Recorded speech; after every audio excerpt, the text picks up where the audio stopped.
circle kami, kemudian keluarga ataupun ya mungkin teman-teman dekat kami lah, seperti itu. Dengan semangat kebangkitan nasional, semangat persatuan, semangat berjuang untuk mewujudkan cita-cita tentunya.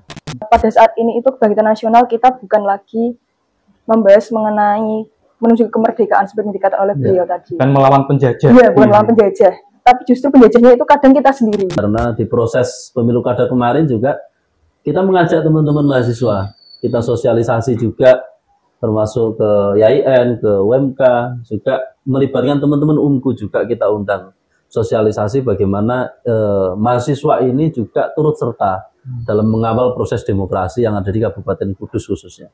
Itu peran dari Bawaslu mengawasi supaya demokrasi ini berjalan dengan jujur, berjalan dengan lancar, dan kita ini sebagai anak muda kan sebagai elemen masyarakat. Nah, elemen masyarakat ini sebagai garda terdepan.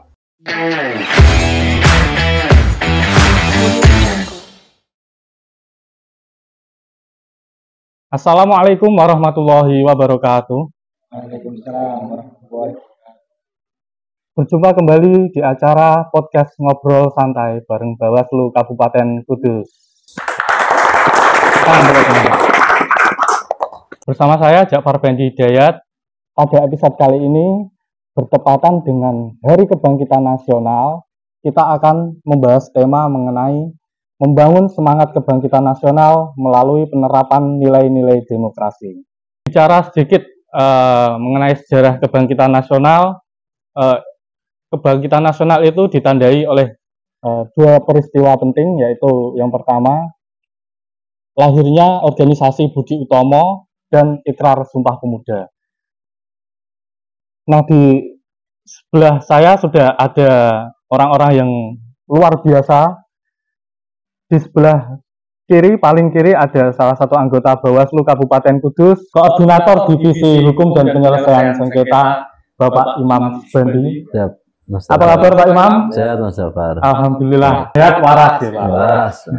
Karena kayaknya ini Pak Imam juga kemarin saya lihat baru apa ya, suka olahraga ini. Kemarin saya lihat habis lari pagi Pak sama istrinya. Ya, itu dalam rangka Mas. Hobi baru atau memang? Ya, bukan hobi baru sebenarnya, tetapi dalam rangka membuat keluarga menjadi sakinah mawaddah warahmah. Di tahapan pemilu ini kan banyak DL. Artinya momentum di tahapan ini adalah momentum di mana kita banyak waktu dengan keluarga. Jadi kita harus kembali lagi kepada istri kita masing-masing. Siap. Kemudian di sebelah Pak Imam ini sudah ada Ketua BEM Universitas Muria Kudus. Perkenalan dulu Mas. Perkenalkan Mas, nama saya Abdul Inam Maulana dari Universitas Muria Kudus. Oh, okay. Kalau saya mungkin sudah kenal kan Mas, karena Mas Inam ini juga pada pemilihan serentak 2024 yang kemarin ini merupakan Ketua Panwaslu Kecamatan Kota Kudus. Ya, luar biasa ini. Sudah masih muda tapi sudah menjadi Ketua Panwascam Pak. Sangat hebat sekali. Masih muda tapi dituakan. Oh, dituakan. Mungkin kalau nggak salah mungkin Panwascam termuda ya Pak di Kabupaten Kudus. Ya, Panwascam termuda. Ya? Kayaknya Panwascam termuda kemarin. Luar biasa. Kesibukannya kalau sekarang selain mungkin kuliah atau di organisasi, mungkin ada kesibukan lain nggak Mas? Praktek ngajar Mas. Praktek ngajar? Ya. Ngajar apa Mas? Ada beberapa kuliah yang mengharuskan saya untuk, yang pertama ada yang mengajar di PAUD dan TK, yang kedua ada yang di SD. Itu dari memang dari kampus gitu kayak? Iya, semester ini. Oh. Mata kuliah untuk semester ini ya. Kebetulan saya ngambil beberapa mata kuliah yang mungkin ada korelasinya ke sana. Ngomong-ngomong ini Mas Inam ini dari apa? Masnya ngambil jurusan apa? Kalau saya sendiri ngambilnya jurusan Fakultas Psikologi. Psikologi ya. Berarti Mas Ja'far perlu konsultasi. Maksudnya ini gimana nikah? Siap. Jangan-jangan psikologinya terganggu. Baik, nanti mungkin setelah ini saya banyak ngobrol lagi sama Mas. Siap. Oh, semester berapa Mas sekarang? Kalau sekarang semester 6. Semester 6? Ya. Semester 6. Baik. Untuk yang sebelah kanan saya juga sudah ada dari Ketua BEM Universitas Muhammadiyah Kudus ya Mbak. Iya. Bisa diperkenalkan Mbak namanya siapa? Baik, terima kasih sebelumnya. Saya Eka Rizkiana, mungkin bisa dipanggil Riris. Mbak Riris. Ya? Riris. Mbak Riris, kalau Mbak Riris sendiri ini jurusannya apa? Saya dari administrasi rumah sakit. Administrasi rumah sakit. Oh, gitu. Semester 6. Semester 6 juga. Iya, Sama semester 6 semua ini. Sama. Masa Saya semester 8. semester 8. Oh, beda. Kalau Mbak Riris mungkin selain kuliah sama di organisasi mungkin ada kesibukan lain nggak? Kalau kebetulan saat ini, kalau kemarin saya juga ngajar ngelesi gitu Mas. Ngelesi. Iya, Oh, ngelesi gitu. adik-adik. Oh, gitu. Luar biasa juga. Ini kalau Mas Inam tadi juga ngajar PAUD, ini Mbak Riris ngelesi. Iya. Ya, baik, saya ke sebelahnya Mbak Riris ini ada Ketua BEM IAIN Kudus. Mungkin bisa perkenalan Mas. Izin memperkenalkan diri, nama saya cukup singkat dan padat. Mustamir Duang, Pak. Mustamir Duang. Mustamir Duang. Ada duangnya? Nggak ada. Oh, nggak ada. Mustamir. Nggak ada duangnya ya? Ya. Mustamir. Iya.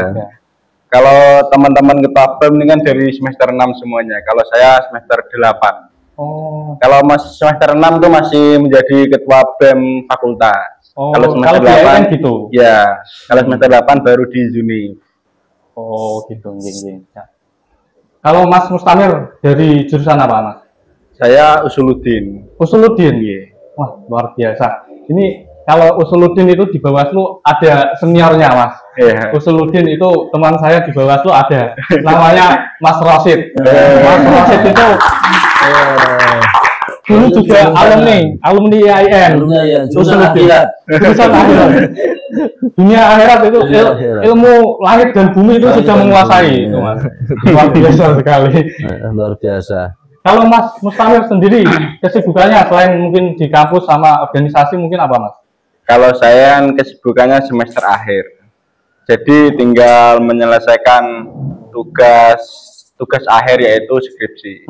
Tapi saya alhamdulillah dapat privilege, dapat golden ticket dari kampus tidak garap skripsi. Tapi kenapa gitu, Mas? Ya karena memang menjadi ketua DEMA, menjadi ketua BEM di kampus IAIN Kudus itu punya privilege. Iya, punya privilege sendiri. Iya. Dan lulusnya luar biasa, enak banget kalau gitu. Iya. Dan tidak boleh lulus cepat. Harus periodenya selesai dulu baru boleh lulus. Oh, itu saya. Berarti kalau ini mau selesai langsung nggak boleh? Nggak boleh, karena syarat menjadi ketua BEM itu harus mahasiswa aktif. Oh, kalau sudah lulus kan tidak mahasiswa aktif, jadi tidak boleh. Kalau ketua BEM sendiri itu ada periodenya nggak? Berapa periode gitu mungkin? Kalau Mas Inam? Dari saya periodenya 1 tahun, mulai Januari sampai nanti akhir Desember tahun ini. 1 tahun aja. Ya, nanti ada pemilihan ketua BEM lagi ya, gitu. Next. Sama semuanya kayak gitu Sama, sih. Ya, tahun sama. juga. Oh, 1 tahun ya. Cuman paling bedanya itu bulannya mungkin. oh bulannya Iya. pas pemilihannya itu Iya. beda ya masa periodenya. Ya. Itu luar biasa sekali. Di sini sudah ada ketua BEM dari masing-masing kampus. Langsung saja kalau kita membahas mengenai kebangkitan nasional, menurut teman-teman mahasiswa sendiri ini makna kebangkitan nasional itu bagaimana? Mungkin saya ke Mas Inam dulu aja deh. Ya, ketika kita berbicara pada hari ini merupakan hari kebangkitan nasional, tentunya dalam kita mengartikan atau merefleksasikan sebuah arti kebangkitan nasional cukup luas, Mas. Karena ketika kembali lagi kita mencoba melihat ke belakang bahwasanya awal mula sejarahnya kemudian hari kebangkitan nasional sendiri kan adanya gerakan Budi Utomo tadi yang memang khusus dalam hal pendidikan. Salah satunya mungkin dulu adalah Budi Utomo tersebut sedikit berdiplomasi dengan pihak Hindia Belanda untuk agar memberikan beasiswa kepada anak-anak bangsa agar anak-anak bangsa lebih terdidik dalam hal pendidikan. Ketika kita berbicara sekarang, mungkin sekarang pendidikan sudah sangat semua bisa diakses, tapi bagaimanapun kita per hari ini, terutama kami di perguruan tinggi, kita sebagai mahasiswa, kita jangan lupa terhadap dharma perguruan tinggi kita sebagai wujud kita di perguruan tinggi, yaitu pendidikan, penelitian, dan pengabdian. Sebagai mahasiswa juga sudah selayaknya kita melakukan pendidikan, kemudian penelitian, dan juga pengabdian.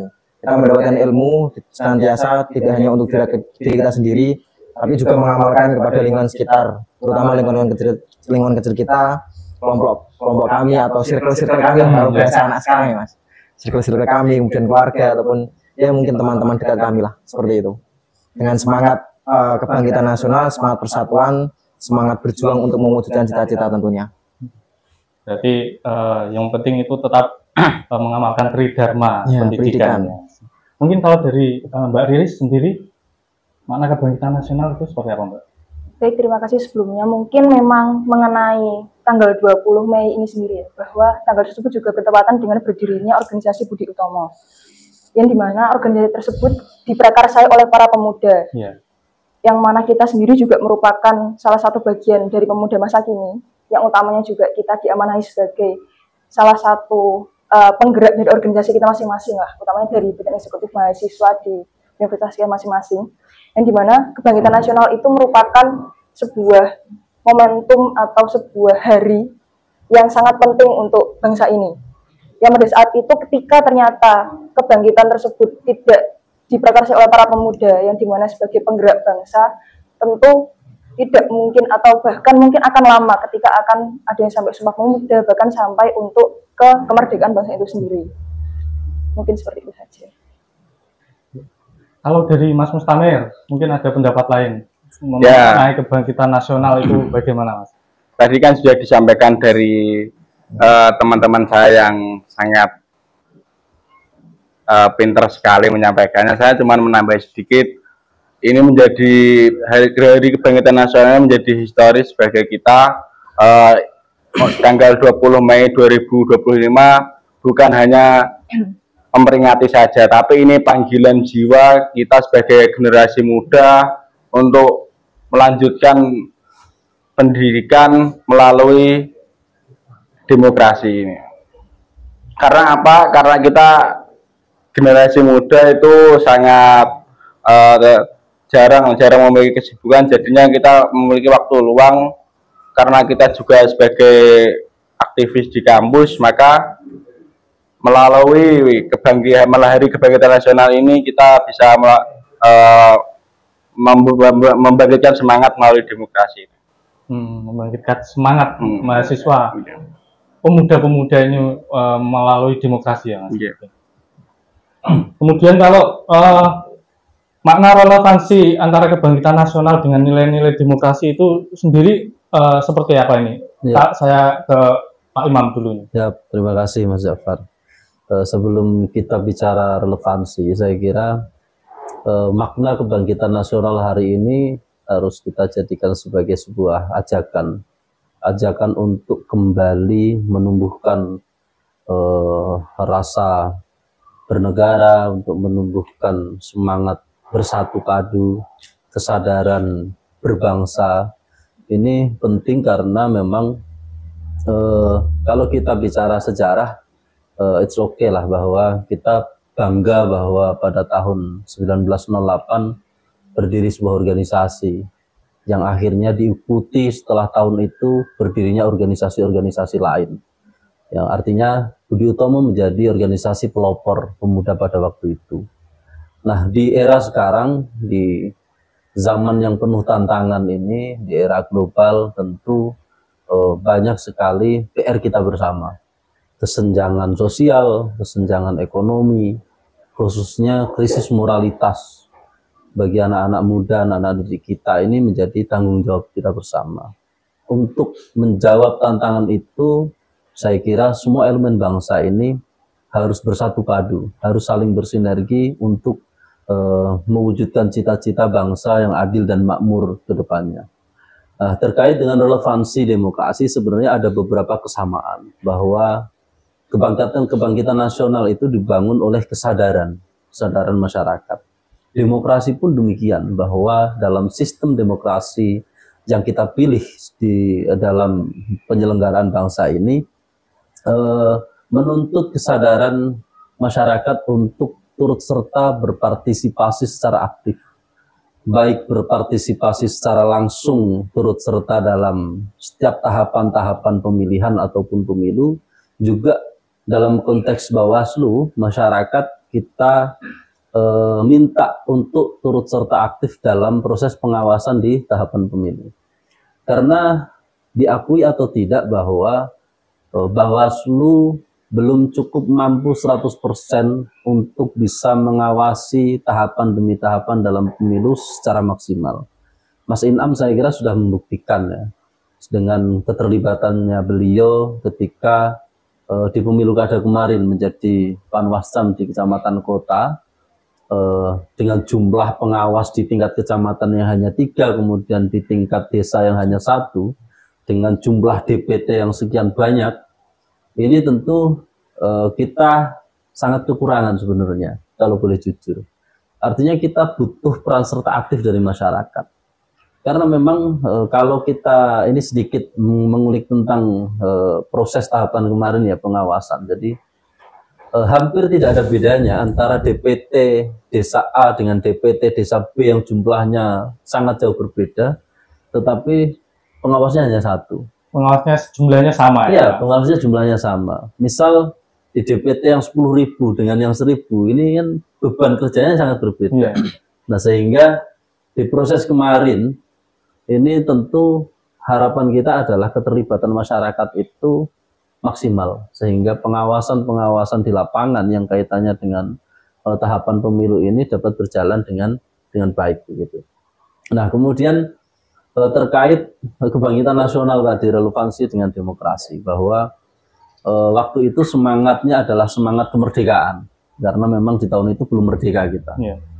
Nah, di era yang sekarang ini adalah bagaimana kemudian sistem demokrasi itu menjawab sebenarnya, menjawab bagaimana sistem yang anti penindasan, sistem yang anti keadilan begitu.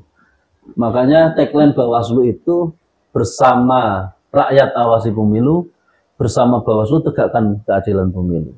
Nah, saya kira keadilan inilah yang sedang kita upayakan ke depannya. Bagaimana termasuk dalam sistem demokrasi, bagaimana keadilan pemilu, baik peserta pemilu, kemudian pemilih, ini juga menjadi sesuatu yang harus kita wujudkan ke depannya begitu.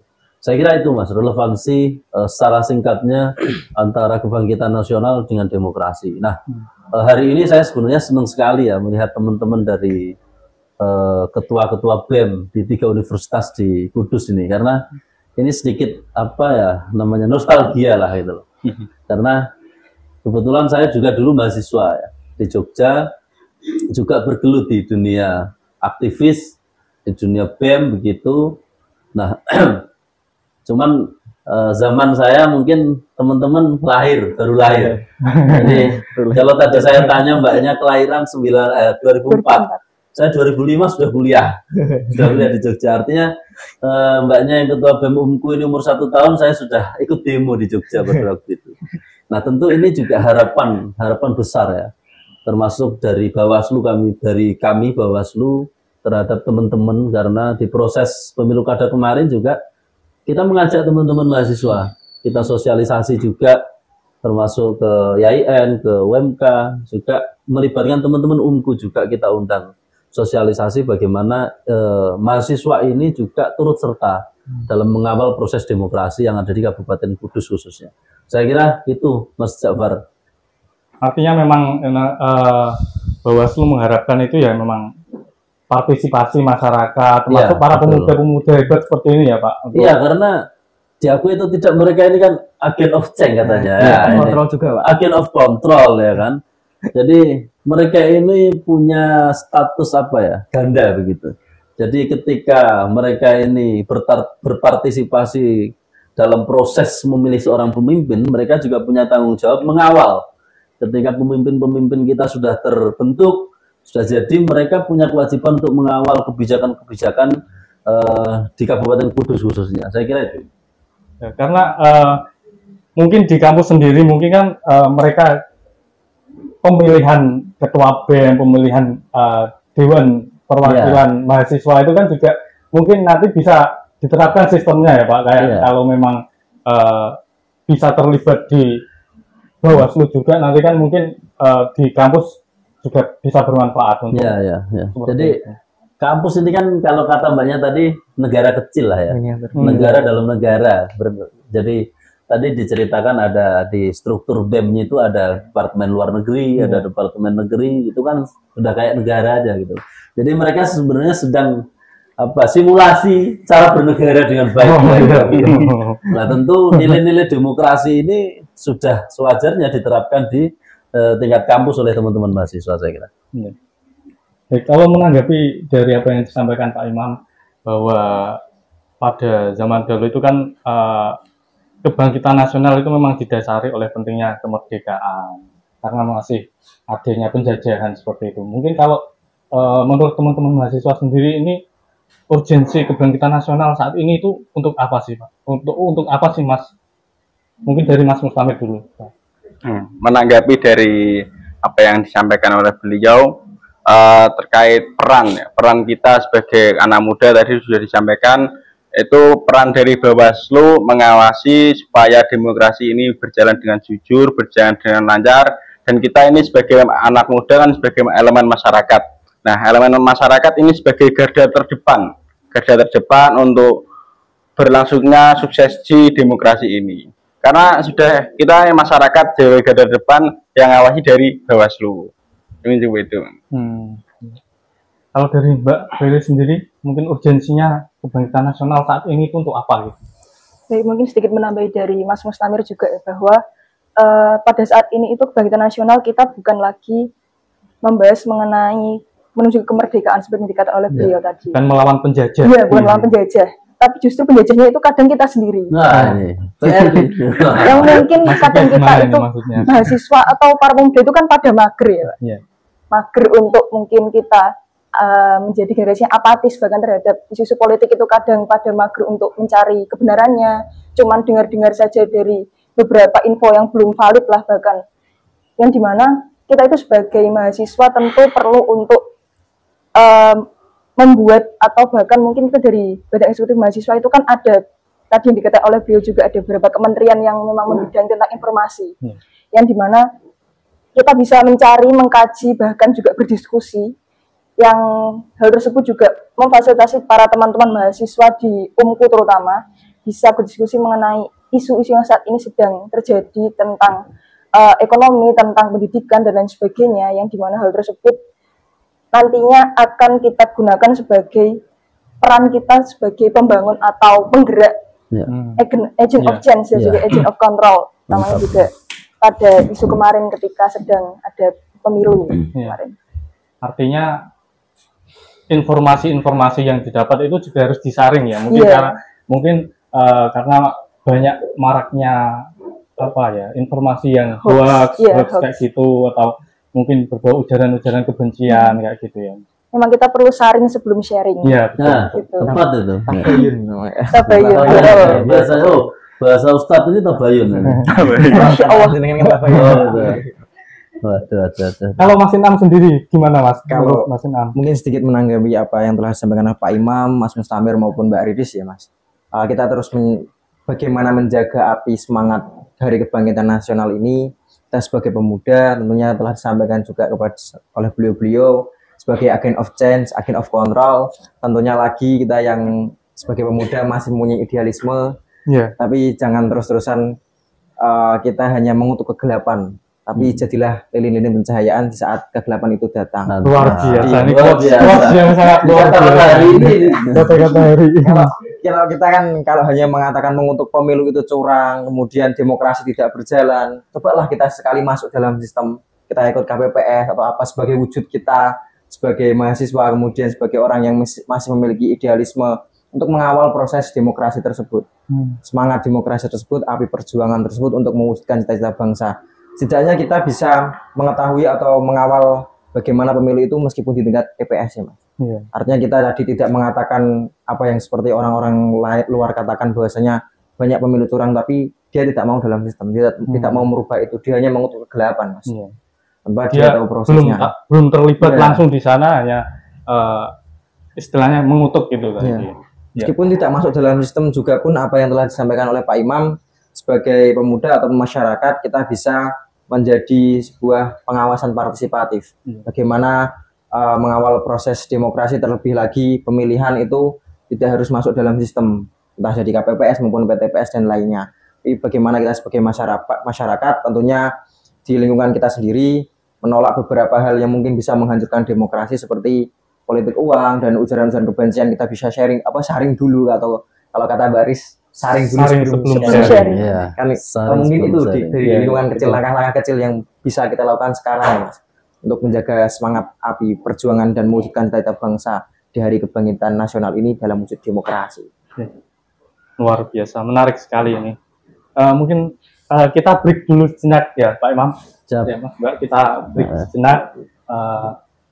Sahabat Bawaslu, tetap saksikan terus podcast Ngobrol Santai bareng Bawaslu Kabupaten Kudus. Kita istirahat sejenak. Jangan kemana-mana.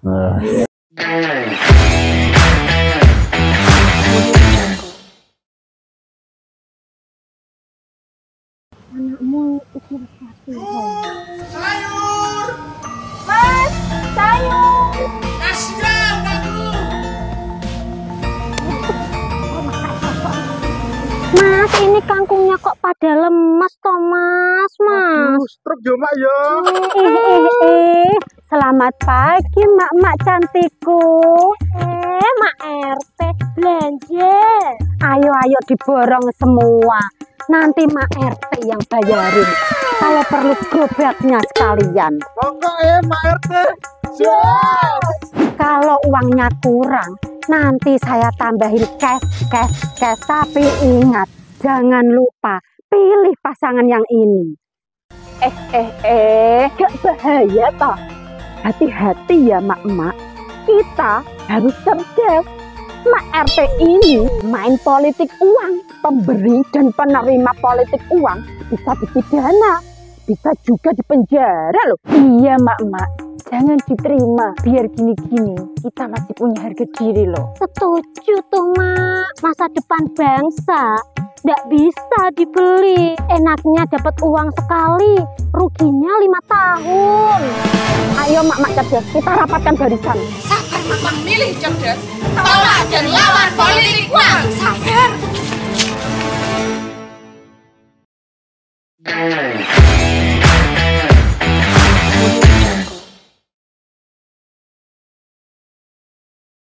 Baik, kembali lagi di podcast Ngobrol Santai bareng Bawaslu Kabupaten Kudus. Menarik sekali obrolan kita tadi. Mungkin selanjutnya saya lanjutkan ke Pak Imam. Siap. Kalau nilai-nilai demokrasi itu apa saja Pak? Dan penerapan nilai-nilai demokrasi dalam kehidupan sehari-hari itu seperti apa? Baik. Nilai-nilai demokrasi ini kan sebenarnya landasan. Jadi landasan yang dijadikan sebagai dasar sebuah pemerintahan yang demokratis. Ada beberapa nilai yang secara sederhana bahwa salah satu nilai demokratis itu tentang kebebasan, bahwa di era demokrasi ini negara menjamin kebebasan untuk berpendapat bagi masyarakat atau rakyatnya, kemudian kebebasan untuk memilih pemimpinnya. Nah, kebebasan berekspresi, tetapi bukan berarti kebebasan tanpa batas. Bahwa bebas dalam arti yang positif sebenarnya, yang tentu itu bisa diaplikasikan dalam kehidupan sehari-hari. Kemudian nilai-nilai demokrasi yang lain ini tentang kesetaraan hak misalnya. Bahwa kalau dalam sistem kepemiluan kita, ini kan hak warga negara ini kan sama. One person, one vote. Ya kan? Satu suara, satu pemilih. Tidak ada kemudian orang yang memiliki hak double atau bisa nyoblos double. Nah, itu pidana, itu malah bisa dipidana pemilu. Ya kan? Kemudian nilai-nilai yang lain adalah tentang kedaulatan rakyat. Bahwa sistem pemilu sebagai upaya untuk mewujudkan cita-cita demokrasi ini telah mengaplikasikan yang namanya kedaulatan rakyat, bahwa rakyat punya hak prerogatif untuk memilih pemimpinnya. Siapa yang diinginkannya, rakyat punya hak untuk itu. Dan bisa menentukan bagaimana nasib bangsa ke depan itu melalui kesetaraan hak yang dimiliki oleh masyarakat kita. Saya kira itu nilai-nilai demokrasi yang mungkin bisa kita aplikasikan dalam kehidupan sehari-hari. Atau yang lebih sederhana lagi adalah musyawarah mufakat. Nah, tentu masyarakat sudah sangat familiar dengan istilah musyawarah mufakat, baik di tingkat RT, tingkat RW, tingkat desa, bahkan artinya dalam menentukan sebuah kebijakan di lingkungan itu selalu mengutamakan musyawarah untuk mencapai mufakat, tidak semata-mata selalu voting kan begitu. Saya kira itu Mas Ja'far yang bisa diambil hikmah dari nilai-nilai demokrasi dalam aplikasi kehidupan sehari-hari kita. Kalau dari teman-teman mahasiswa sendiri, wujud nyata dari tindakan atau semangat kebangkitan nasional ini yang bisa dilakukan atau yang selama ini mungkin dilakukan itu seperti apa? Mungkin dari Mas Mustamir dulu. Oke, kita ini kan sebagai generasi muda ya, tadi sudah disampaikan juga nilai-nilai demokrasi dari Pak Imam. Demokrasi kan bukan tentang sistem politik, tapi di situ ada nilai-nilai yang menjiwai kita sebagai berbangsa dan bernegara. Tadi Pak Imam menyatakan ada cukup nambahin Pak Imam ya, nggak apa-apa ini ya. Ini kan tadi kan partisipasi aktif kan belum disampaikan. Terus transparansi dan akuntabilitas ini juga belum disampaikan. Kenapa kok ada transparansi dan akuntabilitas?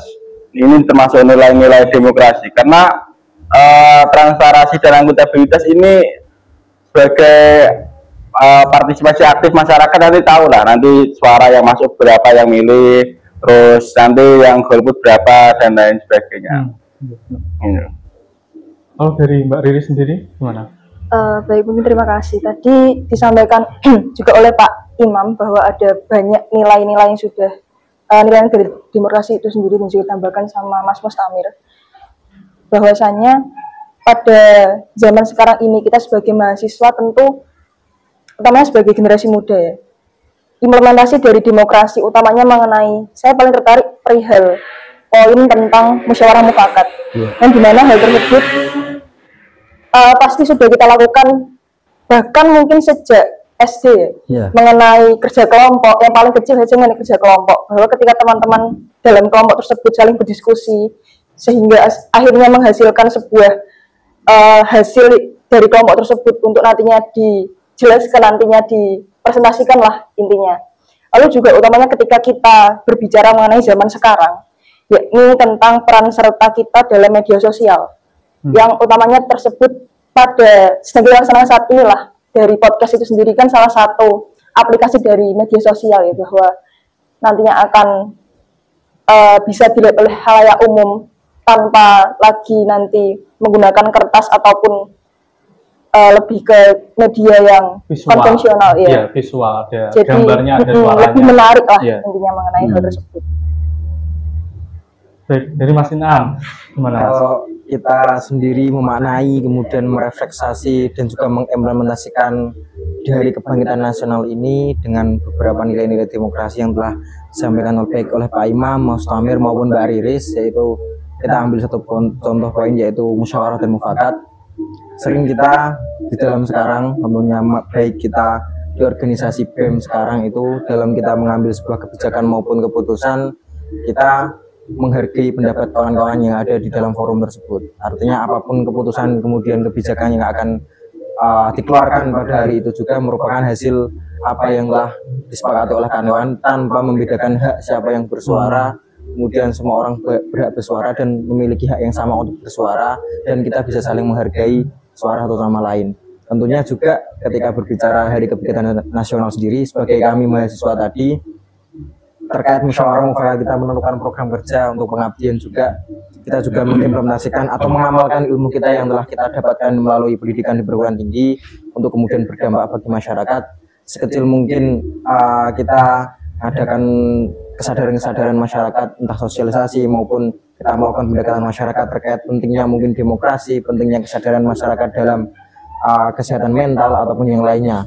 Karena per hari ini juga ketika berbicara semangat kebangkitan nasional, tentu yang dikatakan Mbak Iris tadi, kita selama ini selalu terjajah dengan diri kita sendiri, Mas. Kita selalu nyaman di zona nyaman kita, artinya kita nggak bisa grow up menuju level yang lebih untuk kedepannya. Seperti itu. Ya. Menarik sekali ini. Kalau peran Bawaslu sendiri nih Pak dalam mengawal demokrasi, khususnya saat ini mungkin kan non tahapan ini, mungkin pada saat tahapan maupun non tahapan seperti ini, itu peran Bawaslu dalam mengawal demokrasi seperti apa Pak? Kalau peran Bawaslu ini kan sudah jelas sebenarnya ya, yang dituangkan di Undang-Undang 7 2017 ya. Tetapi secara singkat bahwa peran Bawaslu ini tentu adalah mengawal jalannya proses demokrasi untuk memastikan bahwa tahapan demi tahapan dalam pemilu ini berjalan sebagaimana mestinya. Kita melakukan pengawasan sebagai upaya untuk meminimalisir terjadinya potensi-potensi pelanggaran. Maka ada paradigma kalau di Bawaslu ini ada pencegahan sebelum dilakukan penindakan begitu.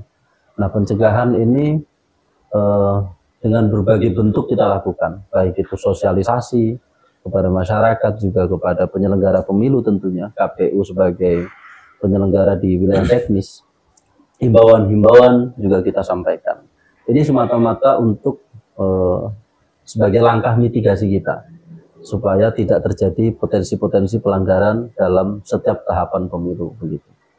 Nah, kemudian di non tahapan ini yang kita lakukan di Bawaslu adalah salah satunya kegiatan hari ini, kegiatan podcast, kemudian Bawaslu menyapa di tingkat desa itu. Jadi ke depan kita akan melakukan roadshow, kegiatan ke desa-desa itu dengan tema Bawaslu menyapa. Ini semata-mata untuk kita agar mengetahui sebenarnya di masyarakat di tingkat desa, di kalangan bawah ini sebenarnya memandang demokrasi itu seperti apa. Kemudian bagaimana menilai proses demokratisasi yang sudah berjalan itu bagaimana. Ini sekaligus bisa menjadi masukan bagi kami ke depan untuk meningkatkan sistem pengawasan kita dalam setiap tahapan pemilu. Itu saya kira yang dilakukan oleh Bawaslu di non tahapan ini. Kemudian juga kita melakukan talkshow dengan beberapa universitas. Kemarin sudah dimulai oleh Bu Kordif P2H, Bu Naili. Kita kerjasama dengan Universitas UMK, YIN, kemudian UMKU juga. Kita sudah podcast dengan UMK kemarin, langsung Bu Naili. Ke depan agendanya podcast dengan YIN, yang isi mungkin dari Bawaslu Pak Ketua, Pak Minan.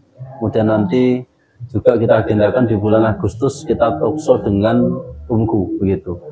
Nah, upaya-upaya ini dalam rangka mensosialisasikan peran-peran Bawaslu sebenarnya. Karena kadang masyarakat ini kan bertanya-tanya, Bawaslu ini non tahapan ameh lapo kan gitu. Terus kerja kok gajian dan begitu. Jadi ini yang kita lakukan. Bagaimana kita melakukan sosialisasi sebagai upaya pencegahan sekaligus pendidikan politik bagi masyarakat. Bagaimana masyarakat menilai politik ini bukan sebagai suatu hal yang negatif, tetapi politik ini sebagai jalan menuju cita-cita demokrasi ya begitu. Persoalan yang sering muncul di lapangan ini kan sebenarnya ketika pemilu ini kan saling salah menyalahkan. Contoh misal terkait money politik misalnya. Nah, Mas Inam ini pengalaman sekali ya. Saling salah menyalahkan.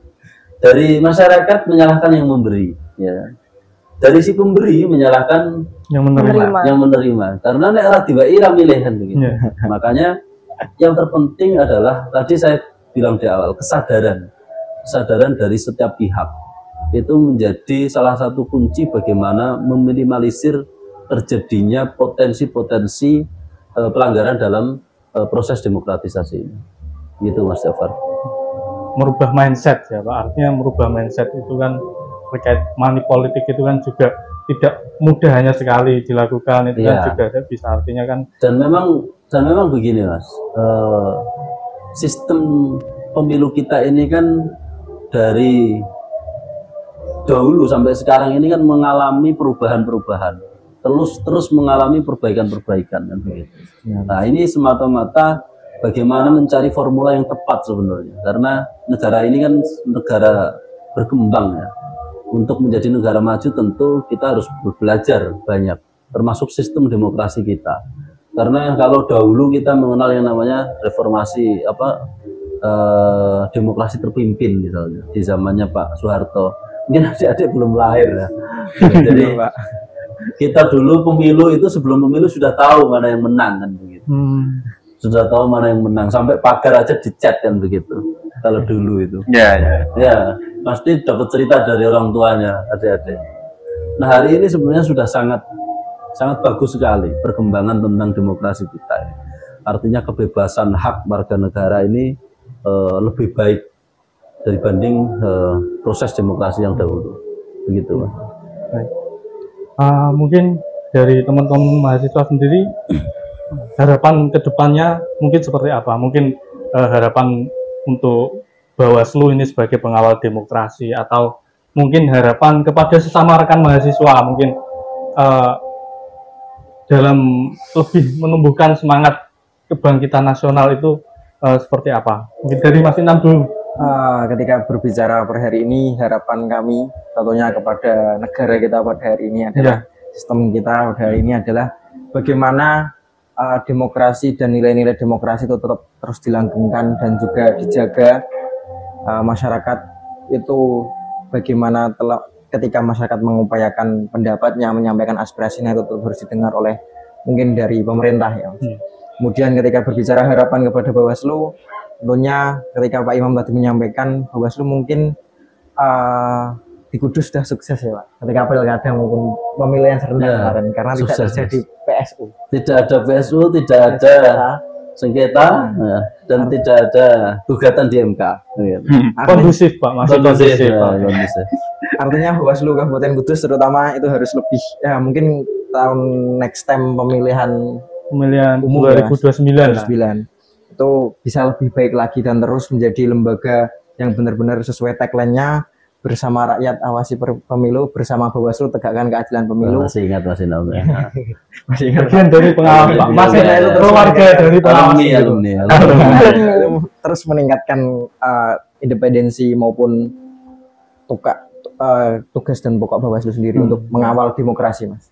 Dan juga untuk harapan bagi kita teman-teman, bagi saya juga sendiri, bagaimana kami sebagai pemuda, sebagai mahasiswa juga, sebagai agent of change, agent of control, tentunya tidak lupa mengamalkan tridharma perguruan tinggi dan juga menjaga api semangat Hari Kebangkitan Nasional untuk terus berdampak, terus menjaga persatuan dan kesatuan, terus untuk memperjuangkan cita-cita, terlebih lagi cita-cita luhur bangsa kita sendiri, yaitu bangsa Indonesia. Pertanyaan yang sama Mas, untuk Mas Mustamir. Ya, ini harapan-harapan bagi kita sebagai generasi milenial. Kita ini generasi milenial tapi prosesnya di generasi gen alpha. Oh gitu ya. Gen alpha namanya. Ya, sekarang ini gen alpha ini, Pak. Apa ya? Kebangkitan nasional itu bukanlah peristiwa semata, tapi proses bagaimana kita lahir dari rakyat. Nanti harapan-harapan dari generasi muda tadi sudah disampaikan Mas Inam. Kita mengamalkan tridharma perguruan tinggi. Tugasnya mahasiswa kan cuma 2. 3, konsolidasi, audiensi, aksi. Pokoknya itu jangan sampai ada yang dikorbankan kalau masih bisa dikompromikan. Oh gitu ya. Gitu, Bang. Mungkin kalau harapan untuk Bawaslu sendiri mungkin seperti apa Mas ke depan? Harapan untuk Bawaslu, karena saya itu di Kudus, saya itu bukan asli Kudus, tapi di Kudus itu sudah 8 tahun, Pak. Sekolah MA dan kuliah. Asli mana, Mas? Asli Prodadi saya. Oh, Prodadi. Iya. Ngekos di Kudus berarti? Ya. Karena Bawaslu Kudus saya lihat pemilu 2 kali. 2029 sama 2024. Kalau 2019 ya, 2019 dan 2024. Kalau di 2019 kan saya masih sekolah, kalau dia masih SMA. Belum punya hak pilih. Sudah punya hak pilih berarti. Sudah memilih. Memilih pertama itu ya. Ya, memilih pertama. Di 2024 melihat kinerja Bawaslu itu cukup bagus sekali. Harapan karena kampus IAIN juga terdampak, ada Bawaslu atau kampus. Ya, itu kan sangat berdampak sekali. Saya harap di tahun 2029 nanti lebih baik dan lebih mengena di hati masyarakat. Siap. Kalau dari Mbak Riris, Baik, mungkin yang saya sampaikan kan nggak begitu panjang ya, karena sudah dibabat habis sama Mas Inam dan juga Mas Samuel. Tinggal sisa-sisanya aja. Jadi mungkin mengenai harapan kami dari untuk Bawaslu ya. Jadi untuk Bawaslu itu memang kami sebagai generasi muda memang perlu untuk, utamanya saya pribadi sebagai kemarin pemilih pemula, sebagai yang pertama kali memilih. 2024 kemarin Iya, baru pertama? Baru pertama. Kan masih muda, Mas. Jadi memang kami itu memang mungkin sebagai Bawaslu kan sebagai yang mengawasi ya, yang dimana kami juga sudah diundang ketika sosialisasi kemarin, dan juga baik itu tingkat kecamatan maupun di kabupaten, kami juga turut untuk mengawasi lah jalannya pemilu itu di Kudus. Alhamdulillah aman, damai, sejahtera. Amin, amin. Semoga Alhamdulillah. nanti juga di tahun 2029 juga tetap seperti itu. Sukses tanpa ekses. Amin. Nah, mungkin nantinya juga harapan saya pribadi dan juga kami utamanya untuk rekan-rekan mahasiswa semua, bahwasanya negeri ini kan dibangun oleh para aktivis lah istilahnya. Tentu juga kita sebagai aktivis masa kini yang tidak lagi perang melawan penjajah, tetapi justru diri kita sendiri yang terkadang menjadi penjajah. Yakni tadi yang saya sampaikan di awal, utamanya mengenai sifat-sifat kita yang mungkin malas, mungkin juga dimanjakan oleh teknologi, utamanya sedikit-sedikit ketika ada tugas langsung ChatGPT atau mungkin AI sekarang itu artificial intelligence itu sangat-sangat mungkin membuat otak kita malas untuk berpikir lah, Mas. Betul. Jadi bagaimana cara kita untuk selalu belajar, baik itu belajar hal-hal yang mungkin mengenai ilmu-ilmu di luar perkuliahan maupun ilmu dalam perkuliahan yang nantinya akan menunjang masa depan kita semua. Mungkin seperti itu. Menarik sekali, luar biasa. Kalau dari Pak Imam sendiri ada nggak pesan-pesan yang ingin disampaikan untuk rekan-rekan mahasiswa ini, Pak, sebagai agent of change yang generasi penerus? Ya, bahwa begini ya, momentum Hari Kebangkitan Nasional ini harus menjadi momentum refleksi kita, refleksi tentang peran tokoh-tokoh muda di zaman dulu. Nah, hari ini tantangan mahasiswa ini lebih berat sebenarnya, kalau boleh jujur. Karena di angkatan kami ini, di mungkin tahun 2003, 2005 begitu, ini teknologi belum begitu canggih seperti sekarang ini. Artinya tantangan hari ini lebih berat sebenarnya. Makanya tadi saya sampaikan bahwa yang paling penting adalah meningkatkan nalar kritisnya mahasiswa. Karena mahasiswa hari ini kan sudah terlina-bubukkan sebenarnya dengan teknologi, dengan segala sesuatu yang mudah. Dulu kita mau beli makan itu ya kalau nggak ke warung nggak bisa gitu kan. Sekarang itu makin pakai HP aja. Sambil tiduran bisa, datang sendiri ya, Pak? Datang sendiri. Ya kan begitu. Enggak cuma makan, ini beli semua barang-barang itu juga ada. Barang rumah tangga. Dulu itu kalau nggak ke pasar ya nggak dapat kita. Kan gitu. Nah, di angkatan kita ini kan angkatan yang mengalami masa yang baula kalau orang dulu bilang itu. Sampai zaman yang sekarang era teknologi kita mengalami. Kalau adik-adik ini kan nggak mengalami. Adik-adik ini udah besar, sudah tahu HP. Kita ini belum tahu HP. Listrik juga masih nyalur lah kita dulu itu. Masih terbatas ya kan. Nonton TV itu masih TVRI dulu. Pakai aki pula kan gitu loh. TVRI hitam putih ya kan. Sumber informasi dahulu dengan sekarang ini kan jauh berbeda. Sekarang begitu deras informasi yang bisa kita akses dari sumber manapun gitu. Tapi ya itu tadi saring sebelum sharing ya kan. Itu juga penting. Makanya peningkatan nalar kritis ini menjadi salah satu modal untuk bagaimana kita dapat mengisi era kemerdekaan saat ini. Karena tantangan hari ini lebih berat. Tadi Mbak Riris menyampaikan bahwa kalau dulu penjajah itu jelas, musuh kita itu jelas, bangsa lain yang ingin menjajah kita, ya kan, yang diperebutkan adalah wilayah teritori, ya kan. Nah hari ini kita dijajah sebenarnya dari semua segmen, kita dijajah.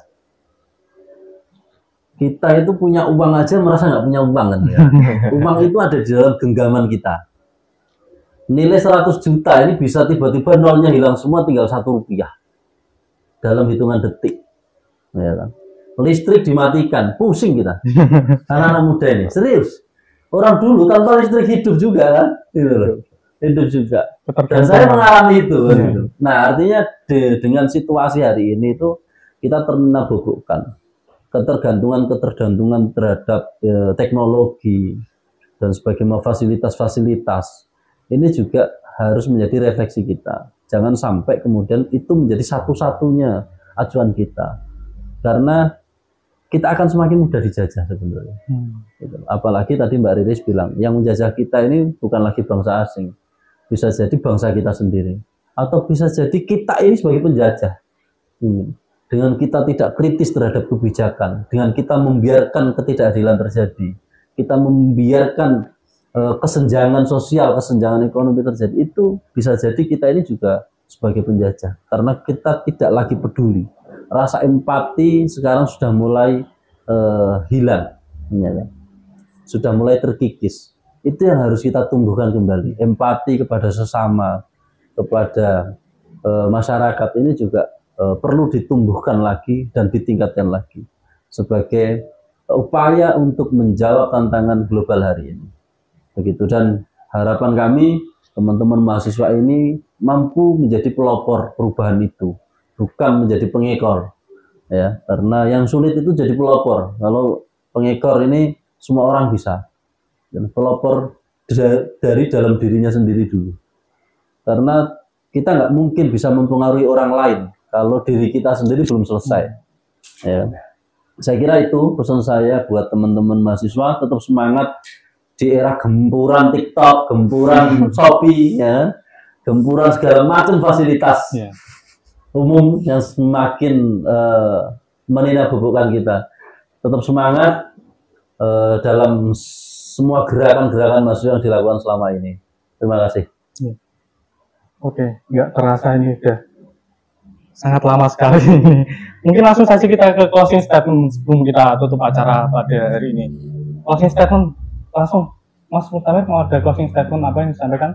Nggak ada tambahan lagi? Nggak ada. Jadi Mbak Riris mungkin ada closing statement apa?